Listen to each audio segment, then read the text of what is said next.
Well, all day there have been people calling for the Bishop of Liverpool to step back from ministry, as the saying goes in the church. Not least 45 minutes ago, you saw that clip from the lead bishop for safeguarding, Joanne Grenfell, telling us that he should step aside while this investigation into the allegations we broadcast last night is carried out. Now, literally minutes ago, must be 10 minutes ago now, there was a statement issued from the Diocese of Liverpool. I'll just read that to you. It says, having listened to clergy, congregations and staff at the diocesan offices and the cathedral, it is with deep regret that the senior leadership of the Diocese of Liverpool feel that the position of the Right Reverend Dr. John Perumbalath is currently untenable. We believe that the allegations made by the female bishop need to be fully and properly investigated. We also believe that while these proper investigations are conducted, the Bishop of Liverpool will need to step aside from all ministry in the Diocese of Liverpool. And that is signed, that statement, by some pretty senior people within the diocese, the Dean of Liverpool, several archdeacons. But part of the issue here is that a bishop can't just be suspended unless he's been arrested or something very serious has happened. And these investigations are still being carried out. And so really there is significant pressure going on now for the Bishop of Liverpool to come to his own conclusions and step aside himself. Here's how the day unfolded. The Archbishop of York is holed up for a two-day meeting with his bishops in a 19th century estate in Hertfordshire. Billed as the perfect space to relax, equip and connect, there is one of their number they won't be connecting with today. So should we speak about justice at all? Last night, this programme revealed that the Bishop of Liverpool, John Perumbalath, was accused of sexually harassing one woman, a bishop, and sexually assaulting another. Both women made complaints to the church, and Bishop John was voluntarily interviewed under caution by police last year for the alleged assault. The police took no further action. The Liverpool Dean and 3 archdeacons issued a statement saying they were shocked and saddened by our report and said that while they understood some allegations had been investigated and found unsubstantiated, an allegation of misconduct was not fully investigated and that this should now happen.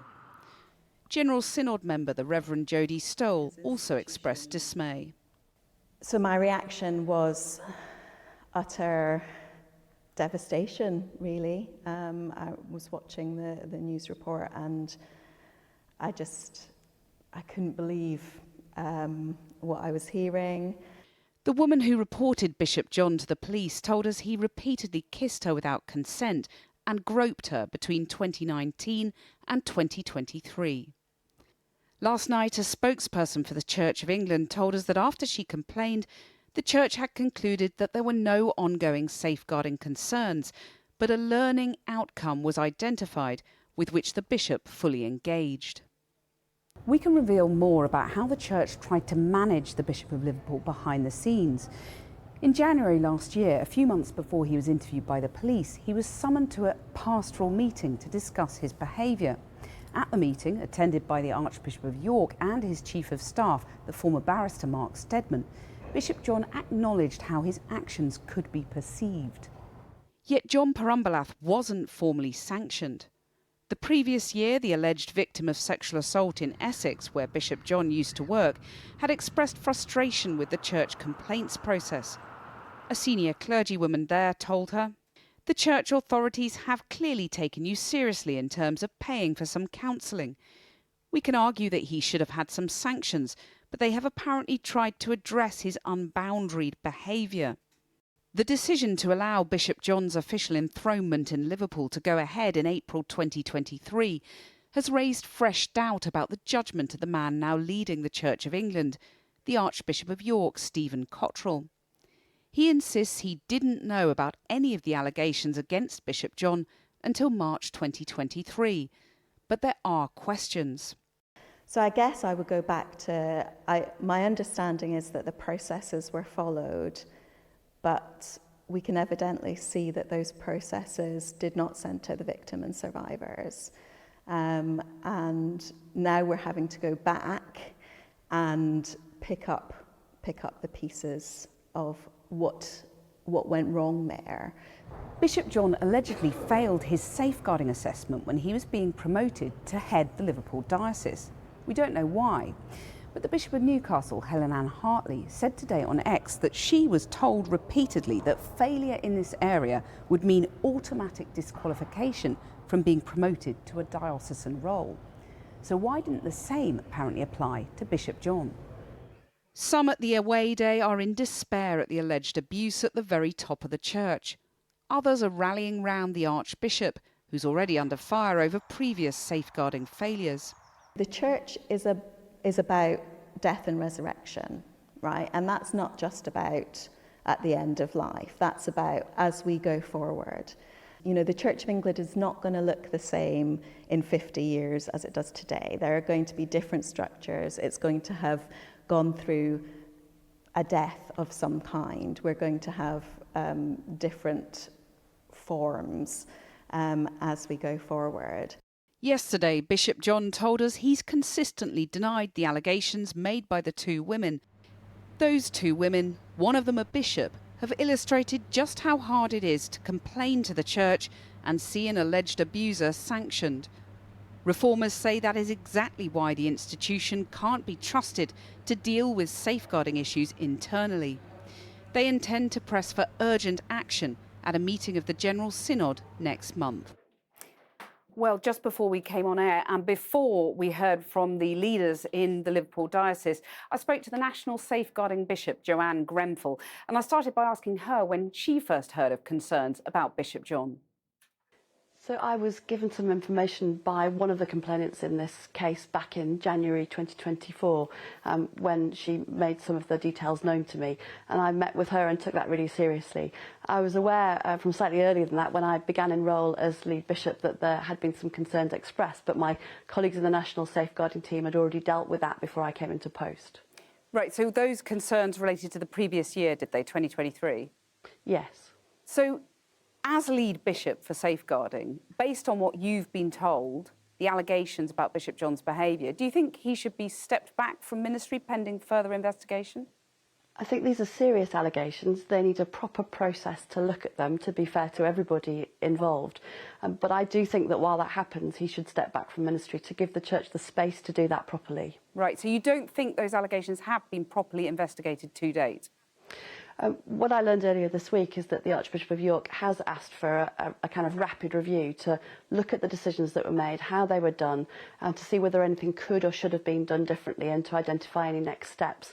I really welcome that. I think that needs to be done at this stage, particularly in relation to the second complaint that's been made.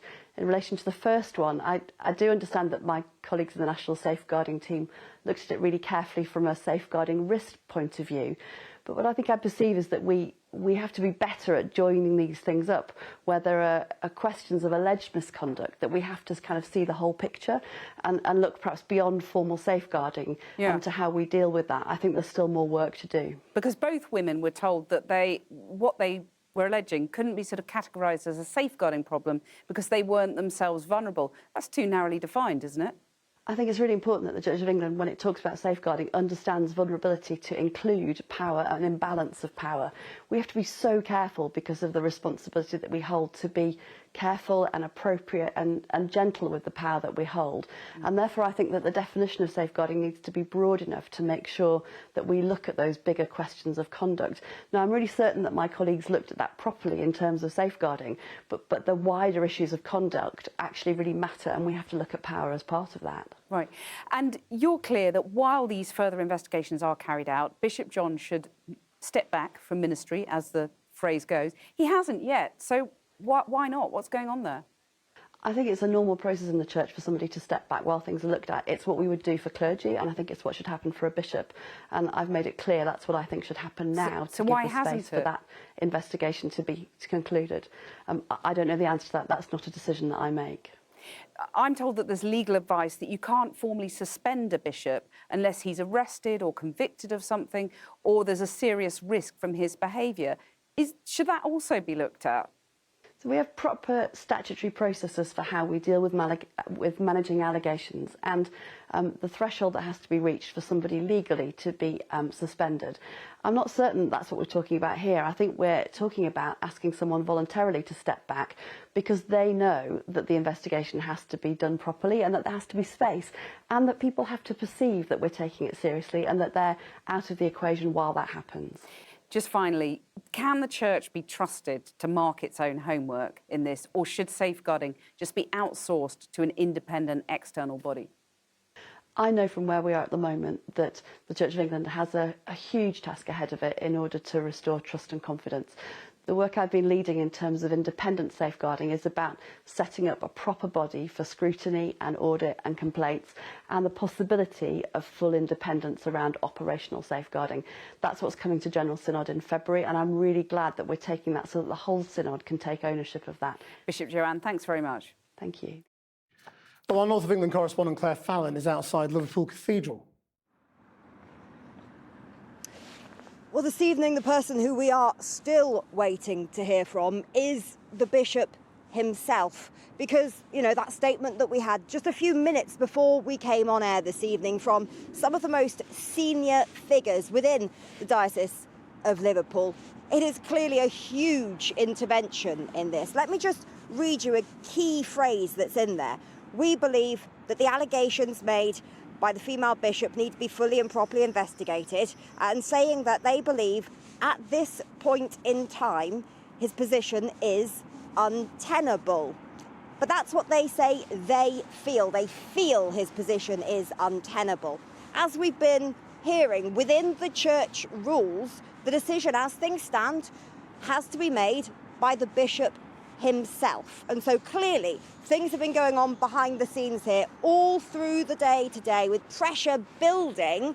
But right now we do need to hear from the Bishop of Liverpool.